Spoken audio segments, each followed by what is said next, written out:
Ezra chapter 6. King Darius then issued an order, and they searched the archives stored in the treasury of Babylon. A scroll was found in the citadel of Ecbatana in the province of Media, and this was written on it. Memorandum. In the first year of King Cyrus, the king issued a decree concerning the temple of God in Jerusalem. Let the temple be rebuilt as a place to present sacrifices, and let its foundations be laid. It is to be 60 cubits high, 60 cubits wide, with 3 courses of large stones and 1 of timbers. The costs are to be paid by the royal treasury. Also, the gold and silver articles of the house of God, which Nebuchadnezzar took from the temple in Jerusalem and brought to Babylon, are to be returned to their places in the temple in Jerusalem. They are to be deposited in the house of God. Now then, Tatnai, governor of Trans-Euphrates, and Shethar-Bozenai, you and you other officials of that province, stay away from there. Do not interfere with the work on this temple of God. Let the governor of the Jews and the Jewish elders rebuild this house of God on its site.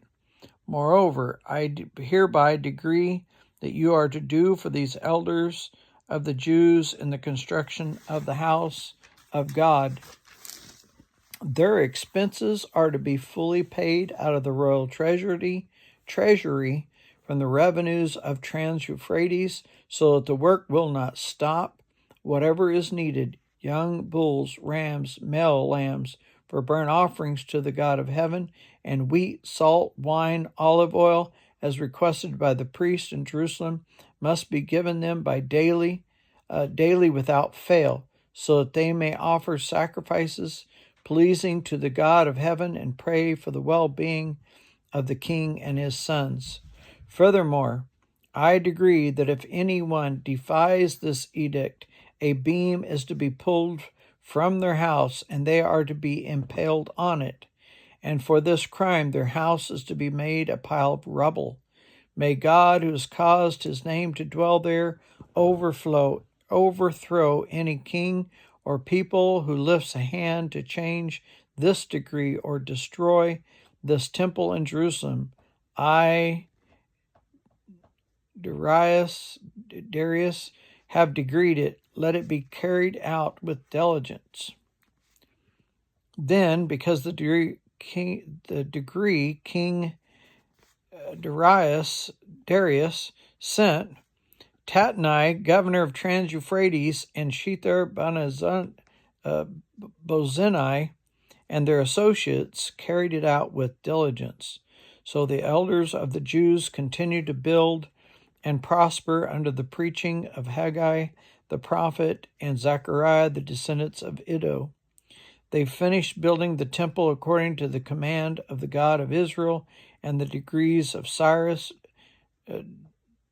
Darius, and Artaxerxes, king of Persia. The temple was completed on the 3rd day of the month Adar, in the 6th year of the reign of King Darius. Then the people of Israel, the priests, the Levites, and the rest of the exiles celebrated the dedication of the house of God with joy. For the dedication of the house of God, they offered 100 bulls, 200 rams, 400 male lambs, and as a sin offering for all of Israel, 12 male goats, 1 for each of the tribes of Israel. And they installed the priests in their divisions and the Levites in their groups for the service of God at Jerusalem, according to what is written in the book of Moses. On the 14th day of the first month, the exiles celebrated the Passover. The priests and Levites had purified themselves and were all ceremonially clean. The Levites slaughtered the Passover lamb for all the exiles, for their relatives and the priests, and for themselves. So the Israelites who had returned from the exile ate it, together with all who had separated themselves from the unclean practices of their Gentile neighbors, in order to seek the Lord, the God of Israel.